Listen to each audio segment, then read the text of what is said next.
So, you know, I guess I got lucky because I never fell into what is quote unquote called the manosphere.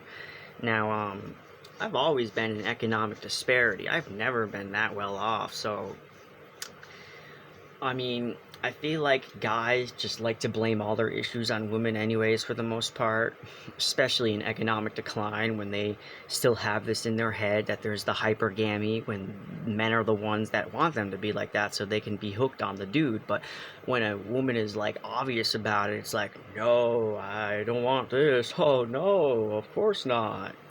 But they secretly want a woman to be like that, you know?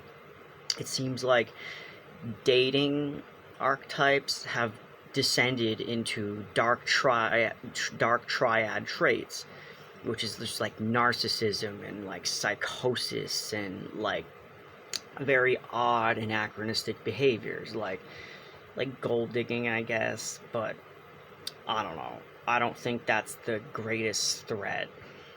Um, oh right.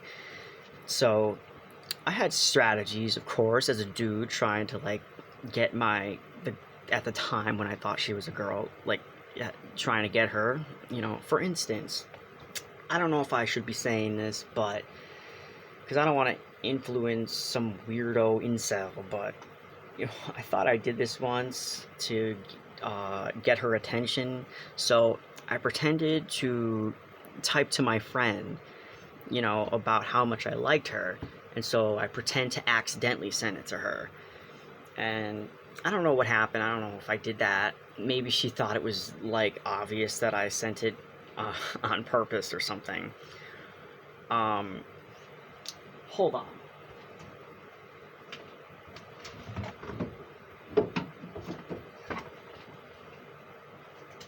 And I also whittled, to gain her affection.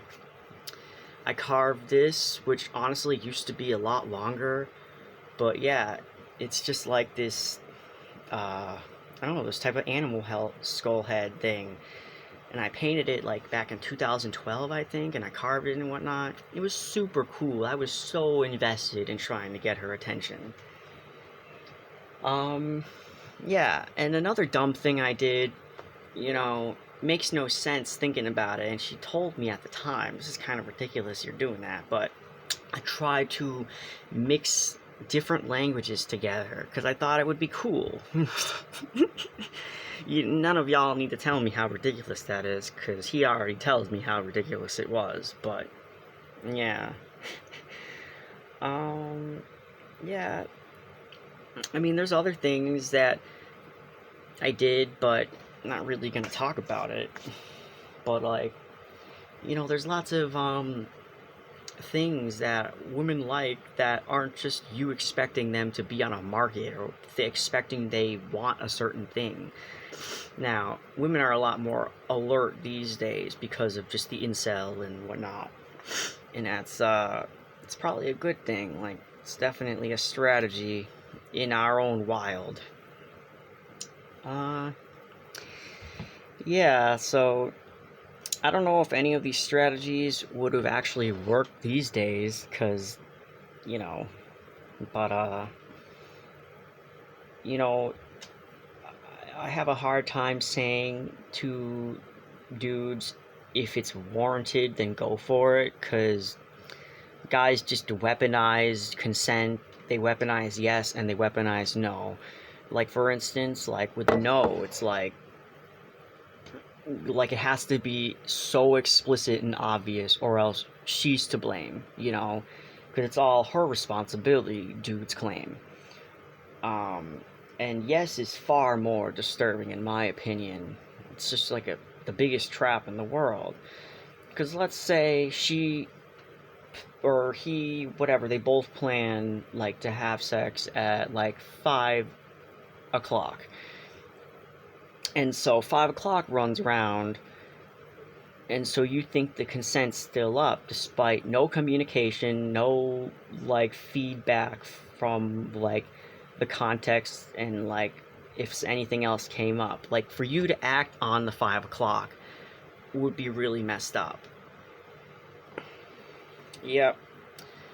And like, for instance, again, like if you guys were doing it and like for some reason there was a knock at the door or a text message that was important, like it would be weaponized, yes, if you didn't stop and let her go and do the thing, you know? Um, there's a lot of fucked up shit, but I feel like yes is the most disturbing. Um, I was listening to one of my favorite YouTubers, and she was talking about how there's the concept of yes when both people are in a room together. And so she had a friend who, when they were in a room alone together, he just goes on top of her and starts making out with her and whatnot. And for some reason, this culturally meant you are into this because we're in a room together. And that's the most disturbing thing ever. Like, I don't think I've ever had to stop because I've been drunk with my friends and we've fallen asleep, like, just in an awkward position, not on top of each other or anything, but like, you know, just, you know, there was no like thought like, oh, this is odd, I better get out of here. But seriously, honestly, like, you have to look out for the weaponization of consent. Now, consent's even bullshit if you ask me, because, again, like, it's all about context. You know, you can't just expect that when she consents or when there's a vibe of consent in the future, that you just get to act on that when the time is upon her or him or whatever, you know. The context easily demolishes the consent, in my opinion, because you can just like, you could omit so many things when there's consent. You could be like, well, we were in the room together as I suggested, and you could be like, well, they spoke to me, they laughed at my joke, um, they said this time, they said yes, but they didn't say when. And I feel like no is like, you know, it's still bad, but the yes is more disturbing. I think I said that already. But yeah. Alright, see ya.